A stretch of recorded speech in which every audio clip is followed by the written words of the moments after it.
जय हिंद दोस्तों। तो आज हम फिर से पढ़ने वाले हैं सर्कुलर मोशन और इसके अंदर पहले क्या पढ़ चुके थे, एंगुलर वेलोसिटी, एंगुलर डिस्प्लेसमेंट। आज का पूरा लेक्चर हमारा बेस होगा किसके ऊपर? हमारा बेस होगा एक्सेलरेशन के ऊपर। नॉर्मल एक्सेलरेशन नहीं, जितने प्रकार के एक्सेलरेशन होते हैं सब हम लोग जानेंगे। ठीक है, तो स्वागत है आपका अपने YouTube चैनल एग्जाम लेजेंड्स में और एक एक करके सारे एक्सेलरेशन को हम लोग जानते हैं। लेकिन उससे पहले थोड़ा सा रिवीजन, जो पहला लेक्चर देख चुके हैं उनके लिए तो बढ़िया है, जिन्होंने नहीं देखा वो इतना तो याद रखें कि S= क्या था हमारा, r थीटा था बिल्कुल। अब देखो इसको आगे ज़्यादातर स्मॉल r से रेडियस को दिखाया जाएगा, तो हम लोग यहीं से आदत डाल देते हैं। S=r थीटा, दूसरा V= r ओमेगा। वैसे आपका एक्सेलरेशन इक्वल टू हो जाएगा हमारा r अल्फ़ा। ठीक, ये हो जाएगा हमारा r अल्फ़ा। अब देखो ये आपको हमेशा के लिए याद रखना है, ये डिस्प्लेसमेंट था, ये एंगुलर डिस्प्लेसमेंट, ये हमारा वेलोसिटी था, ये एंगुलर वेलोसिटी, ये हमारा एक्सेलरेशन है, तो ये क्या हुआ, एंगुलर एक्सेलरेशन। बिल्कुल कोई इसमें तो दिक्कत नहीं है। कितने तरह के एक्सेलरेशन हम लोग पढ़ने वाले हैं आज? हम लोग टाइप्स पढ़ेंगे कितने, 4 प्रकार के, 4 टाइप्स हमारे पास हैं, है ना। पहला सबसे जो है हमारा सेंट्रीपिटल, ठीक। सेकंड आपका क्या रहेगा, आपका रहे सेंट्रीपिटल, उसके बाद आपका आएगा टेंजेंशियल, टेंजेंशियल एक्सेलरेशन, फिर आपका आ जाएगा, ठीक है, ये 2 हुए। एक आपका होता है नेट एक्सेलरेशन, टोटल एक्सेलरेशन कितना है ये आएगा, और लास्ट वाला आपका होगा एंगुलर एक्सेलरेशन ना। उसको ऊपर अच्छे से बात करेंगे, सबके ही ऊपर अच्छे से बात करेंगे, एक एक करके चालू करेंगे। एंगुलर एक्सेलरेशन ये रहेगा, ठीक है। तो एक एक करके सबको जानते हैं क्या होता है, ये 4 हैं हमारे। तो सबसे पहले देखेंगे सेंट्रीपिटल एक्सेलरेशन, तो वो क्या होता है आपका, यहीं से स्टार्ट करते हैं, तो नोट किया। पहला टॉपिक पढ़ा है सेंट्रीपिटल एक्सेलरेशन। अब ये होता क्या है, सेंट्रीपिटल एक्सेलरेशन, आपको सेंटर से पता चल रहा है कि सेंटर के से जुड़ा हुआ ये एक्सेलरेशन है, और ये सर्कुलर मोशन में ही ये भी लगता है, ठीक है। ये आपका जो सेंटर के टुवर्ड्स लगे वो मोशन होगा, इसी को क्या कहते हैं, सेंट्रीपिटल एक्सेलरेशन। अब ये क्यों लगता है, इसका कॉज क्या है? ये सेंट्रीपिटल एक्सेलरेशन लगता है इसका जो कॉज है वो क्या है,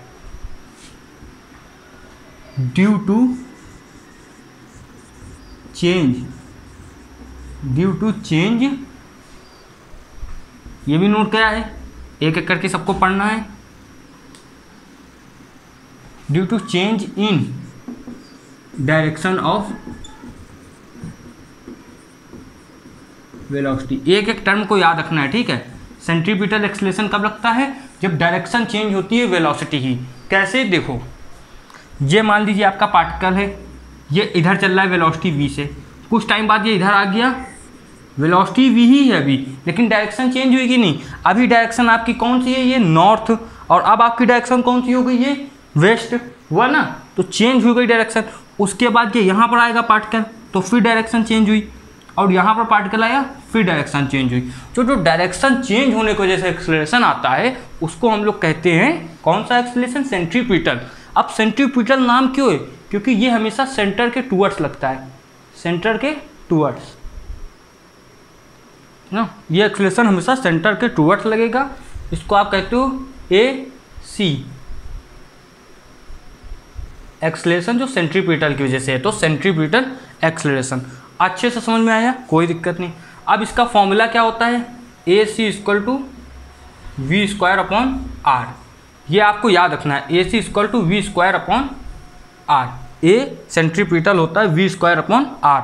अब v क्या है, इसमें वेलोसिटी है, वेलोसिटी का स्क्वायर अपॉन रेडियस, जो इस सर्कल की जिसमें घूम रहा है उसकी रेडियस क्या है वो रहता है। अब देखो एक फॉर्मूला ये आपको तो याद ही करना है बिल्कुल, ठीक है। एक फॉर्मूला और कैसे निकलेगा, आप लोग जानते हो, जो हमारा v होता है वो होता है r ओमेगा, बिल्कुल ठीक। तो यहाँ पर वैल्यू पुट करोगे, आएगा r² ओमेगा² अपॉन क्या आ गया आपका r, है ना। r ये इस यहाँ पर स्मॉल, यहाँ पर भी लिख लेंगे ना। अब आगे आदत डालनी पड़ेगी स्मॉल लिखने की, क्योंकि पेपर में स्मॉल r देंगे, ठीक है। तो ये आपका क्या हो गया, आर स्क्वायर, एक आर से एक आर गया, क्या है आपका आर ओमेगा स्क्वायर। तो ये भी एक फॉर्मूला हो गया। दो हो गए फॉर्मूले, अच्छे से समझ में आया कि नहीं। अब चलो इसके आगे देखते हैं हम दूसरा एक्सेलरेशन। ठीक, इतना नोट करो। अब हम लोग कौन सा देखेंगे, टेंजेंशियल, टेंजेंशियल। ठीक है, एक्सेलरेशन ये किस वजह से होता है, ड्यू टू चेंज, देखो वर्ड को अच्छे से पकड़ना, due to change in magnitude of velocity. ठीक है, अब ये टेंजेंशियली है तो इसको आप लिखोगे ए टी। ठीक है, किससे, ए टी इक्वल टू आपका क्या हुआ, D V by D T. अब बताओ कितने लोग ये सही लिखा है, तुरंत कमेंट करके बताना है ये सही है या गलत है। डिफिनीशन देखो, due to change in magnitude of velocity. तो ये मैग्नीट्यूड लिखा है क्या, ये तो वेलोसिटी लिखी है, मतलब वेलोसिटी के साथ हमने इंक्लूड कर दिया डायरेक्शन को भी, तो ये गलत है, पेपर में पूछेंगे भी। ये सही है, हमने मैग्नीट्यूड को लिया है। मैग्नीट्यूड मतलब अब ये क्या बन गया, स्पीड। इससे आप ये भी थोड़ा सा थॉट लग सकते हो कि टेंजेंशियल एक्सेलरेशन आता है चेंज इन स्पीड की वजह से, क्योंकि जो मैग्नीट्यूड होता है वेलोसिटी का उसी को तो स्पीड कहते हैं। ठीक है, ये चीज़ है। इसको डेमोन्स्ट्रेट कैसे करोगे, ठीक है, ये रेडियस आर की है, यहाँ पर वेलोसिटी ऐसे जा रही है, तो टेंजेंशियल एक्सेलरेशन देखो आपने सर्कल चैप्टर में टेंजेंट पढ़ा होगा, तो ये टेंजेंट ही तो है, इसलिए इसका नाम टेंजेंशियल एक्सेलरेशन। ये ऐसे जाएगा और वेलोसिटी भी ऐसे। अगर ये ऐसे गया तो दोनों की सेम डायरेक्शन होगी। अगर वेलोसिटी देखो, अगर ये दोनों की सेम डायरेक्शन है तो मतलब वेलोसिटी बढ़ रही है, अगर अपोजिट डायरेक्शन है तो वेलोसिटी घट रही है। ये तो नॉर्मली सा है, हम लोग ने काइनेमैटिक्स में पढ़ रखा है। इतना समझ में आया कि नहीं, बिल्कुल आराम से। अब इन दोनों से ही रिलेट करके जो हमारा तीसरा आता है उसको कहते हैं नेट एक्सेलरेशन। बहुत आसान है वो नेट एक्सेलरेशन। आप देखिए क्या होता है, ये चीज़ तो अच्छे समझ में आई। अब जो हमारा एक्सेलरेशन उसको कहते हैं नेट एक्सेलरेशन। जिन्होंने वेक्टर पढ़ा है उनको और अच्छे से समझ में आएगा, जिन्होंने नहीं पढ़ा वो डालेंगे वेक्टर्स एग्जाम लेजेंड्स, आपको मिल जाएगा। ठीक है, और अगर आप सर्च मारोगे सर्कुलर मोशन एग्जाम लेजेंड्स तो वो भी आपको मिल जाएगा। उसमें हमने इसके पहले वाले लेक्चर में जो ज़रूरी बातें थी वो कर रखी हैं, जिससे आपको ये और अच्छे से समझ में आएगा। क्या है नेट एक्सेलरेशन, ये नेट एक्सेलरेशन। और एक चीज़, अगर आप इस चैप्टर में सबसे पहले आए हो सर्कुलर मोशन में, तो आप इससे पहले के लेक्चर जो हैं हमने 6 चैप्टर के कंप्लीट किए हैं, उन्हें भी आप हमारे चैनल एग्जाम लेजेंड्स में चेकआउट कर सकते हो। एग्जाम लेजेंड्स एकेडमिक करके चैनल का नाम है। ठीक है, अगर आप लोग पढ़ रहे हो तो ठीक ही है, लेकिन अगर सर्च करने में कभी कभार नहीं आया तो भी आता है ना। ऐसे मान लो अभी आपने लेक्चर देखा फिर भूल गए, फिर याद करना अरे टीचर का नाम क्या था, तो एग्जाम लेजेंड्स एकेडमिक। ठीक है, अब याद रहेगा नेट एक्सेलरेशन कुछ नहीं होता है, नेट एक्सेलरेशन रहता है ए सेंट्रीपिटल की वजह से और आपका किसकी वजह से, ए टेंजेंशियल की वजह से। लेकिन इतना आसान, ये तो भाई फिजिक्स से इतना आसान तो होगा नहीं, ये हमने नॉर्मली बताया लेकिन ये नहीं होगा, आपको समझना है ये ऐसे आएगा। फिर से डेमोन्स्ट्रेट करेंगे सर्कल की मदद से, क्योंकि हम लोग सर्कुलर मोशन पढ़ रहे हैं। ये ऐसे हुआ, आपकी ये वेलोसिटी, ये आर रेडियस है, वेलोसिटी वी से ऐसे जा रही है। ठीक है, तो आपका टेंजेंशियल एक्सेलरेशन जो है वो कैसे रहेगा, ऐसे जाएगा ए टी। ठीक है, और जो टूवर्ड्स होता है सेंटर के उसको कहते हैं आप ए सेंट्रीपिटल होगा, बिल्कुल ठीक है। तो एक्सेलरेशन कैसी क्वांटिटी, वेक्टर, तो आप वेक्टर को ऐसे ऐड करके बताओगे, बिल्कुल नहीं। इनका जो आपका कंपोनेंट है, जो रिजल्टेंट है वो बीचों बीच से आएगा। आर जिसको हम कहेंगे क्या, यहाँ पर रिजल्टेंट होता था, इसका नाम क्या होता है, आपका इसका नाम रहता है ए नेट ना, ये रहता है। फॉर्मूला सबको याद ही होगा क्या होता है इसका, वो आपको तो पता है, नहीं पता तो अभी हम लिख के बताएंगे, बिल्कुल ठीक है। अब देखो इसको हम लोग यहाँ बना लेते हैं, यह है ऐसे,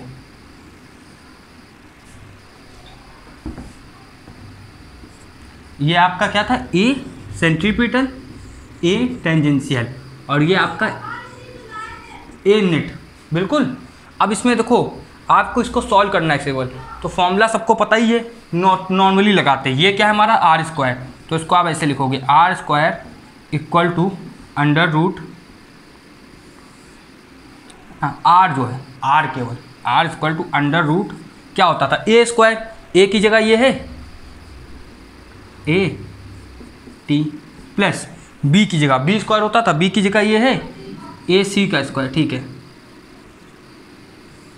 फिर क्या होता था plus 2ab cos theta, A B यानी कि plus 2at square, A T केवल, और फिर आपका दूसरा क्या हुआ ए सी मल्टीप्लाई में, और फिर क्या होता था cos थीटा। तो cos हमने लिखा और थीटा कितना है 90। कैसे 90, ये आप देखो ये 90 का तो एंगल बनेगा, यहाँ परपेंडिकुलर होता है रेडियस के टेंजेंशियल वेलोसिटी और टेंजेंशियल एक्सेलरेशन परपेंडिकुलर होता है, तो ये परपेंडिकुलर हुआ बिल्कुल। अब वो वैल्यू पूरी कितनी हो गई cos 90 के हिसाब से, ये पूरा हो गया 0, ठीक है। तो आपकी r की वैल्यू क्या आई, r जो है r की जगह था क्या वैसे ए नेट था ना, तो ए नेट लिख लेंगे दोनों तरफ। रिजल्टेंट हमारा क्या था ए नेट, जब भी नेट नाम है, नेट मतलब जो एकदम लास्ट प्रोडक्ट आ रहा है, ए टी स्क्वायर, या आगे पीछे लिख सकते हो कोई दिक्कत नहीं है, ए सी स्क्वायर। बिल्कुल ही समझ में आया, ठीक है। अब ये तो समझ में आ गया कि जो हमारा नेट एक्सेलरेशन होता है वो ऐसे निकलता है, ठीक है। नेट एक्सेलरेशन हमारा ऐसे निकलता है, इसमें कोई दो राय नहीं है। लेकिन अब बात यहाँ पर ये आती है कि इसकी डायरेक्शन क्या होगी। इसकी डायरेक्शन अपवर्ड है, इसकी डायरेक्शन आपकी इस डायरेक्शन में है वेस्ट में, इसकी डायरेक्शन क्या होगी ए नेट की। तो वेक्टर का कॉन्सेप्ट लगाएंगे, इसको मान लो अल्फ़ा, बिल्कुल। देखो वेक्टर के कॉन्सेप्ट कितने लगते हैं, जिन्होंने नहीं देखा वो वेक्टर का लेक्चर हमारे देखेंगे और अच्छे से ये लेक्चर समझ में आएगा फिर, ठीक है। अब देखो इसको हमने क्या मान लिया अल्फ़ा, ठीक है। अब कुछ नहीं करना है, ये AC है, फिर एक वेक्टर का कॉन्सेप्ट हम लोग जो यहाँ पर ये चीज़ है इसको पैरेलली उठा के ऊपर रख सकते हैं। तो जो ये AC है ये यहाँ ऐसे ऐसे आ गया, ठीक है। अब ये एंगल अल्फ़ा है, तो अल्फ़ा एंगल कैसे निकलता था, जो वो था tan alpha equal to P upon B. P कितना है इसके हिसाब से AC, देखो ये अल्फ़ा है, इसके सामने वाला परपेंडिकुलर होता है ना बिल्कुल, तो आपका ये कितना हो गया, देखो अल्फ़ा के हमेशा सामने वाला, तो आपका ये कितना हो गया AC अपॉन AT। सिंपल सा है, कुछ इसमें दिक्कत हुई आपको, यही एंगल यही इसकी क्या होगी डायरेक्शन होगी tan अल्फ़ा करके, और डायरेक्शन पूछेंगे तो आप tan इन्वर्स करके उधर भेज दोगे, ये चीज़ इतनी हो जाएगी, इसमें आपको कोई दिक्कत नहीं हुई। अब चलो इसके आगे देखते हैं।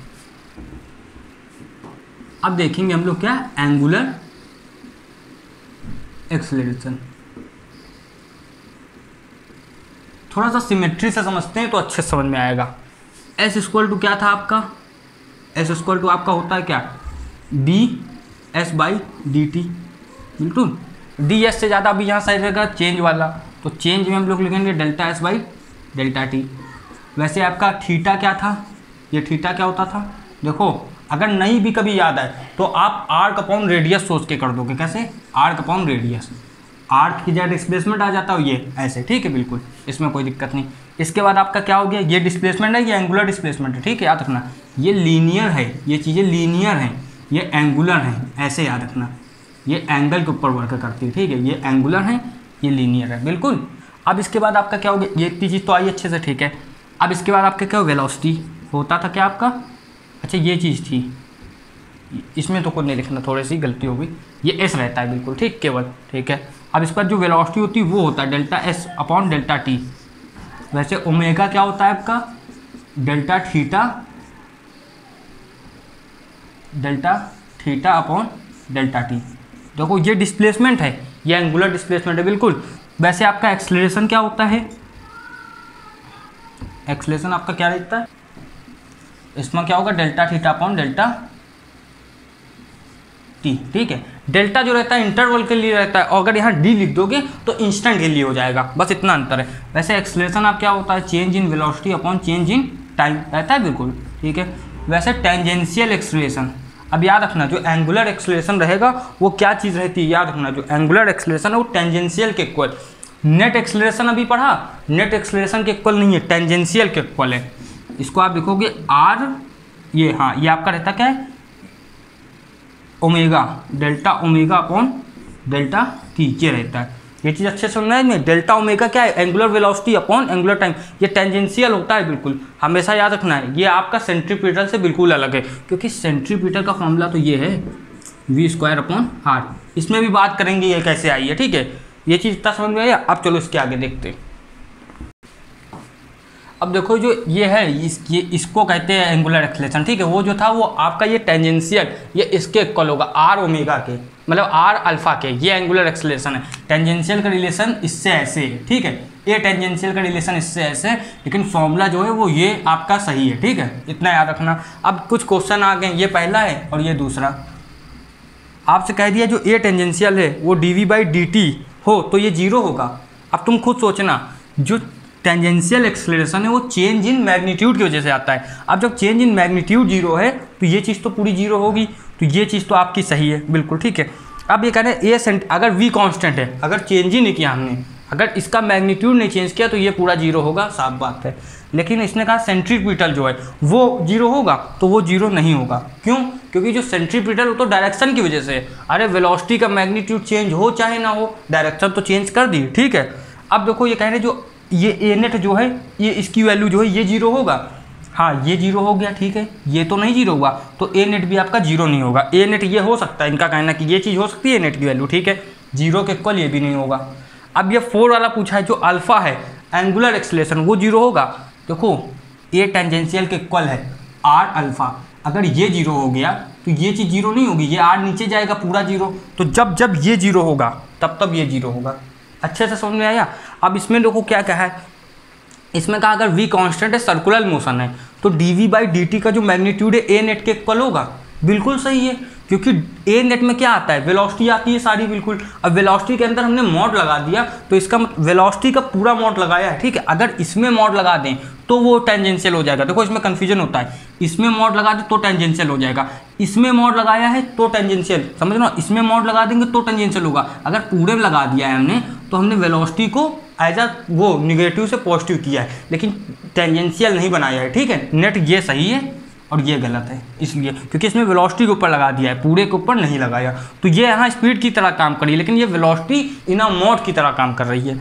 अब ये देखो d/dt जो है, अगर ये कांस्टेंट है तो d/dt जो है वो 0 होगा कि नहीं? बिल्कुल 0 होगा। क्यों? जब ये आपका क्या कहते हैं v कांस्टेंट है, समझना, अगर v कांस्टेंट है तो ये 0, जब ये 0 तो ये 0 और ये 0 तो इसके इक्वल तो ये है, तो ये भी 0। समझे कि नहीं? मतलब अगर ये जो 0 है ये इसके बराबर है तो ये 0, और यही चीज़ इसके बराबर है, ये देखो ω/t ये इसके बराबर है, ये 0 तो ये पूरा 0, इसलिए 0 है।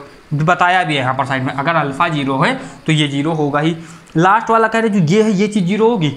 फिर से सेंट्रीपिटल की बात आ गई। अरे सेंट्रीपिटल को क्या मतलब ये कांस्टेंट है? क्योंकि सेंट्रीपिटल जो है, सेंट्रीपिटल एक्सेलरेशन तो डायरेक्शन के ऊपर डिपेंड करता है, वो भी कौन सी डायरेक्शन? इंटर वाली, ठीक है, जो अंदर की तरफ, सेंटर वाली, इसकी तरफ ये डायरेक्शन रहती है इसकी, टुवर्ड्स द सेंटर। तो इसके कांस्टेंट से मतलब नहीं। अगर ये कह देते हैं कि भाई डायरेक्शन भी चेंज नहीं की है, ठीक है, अगर कह देते डायरेक्शन चेंज हमने नहीं की है, हाँ, डायरेक्शन कांस्टेंट है, ये कह दो, तब आपका क्या होता है? ये भी 0 होता।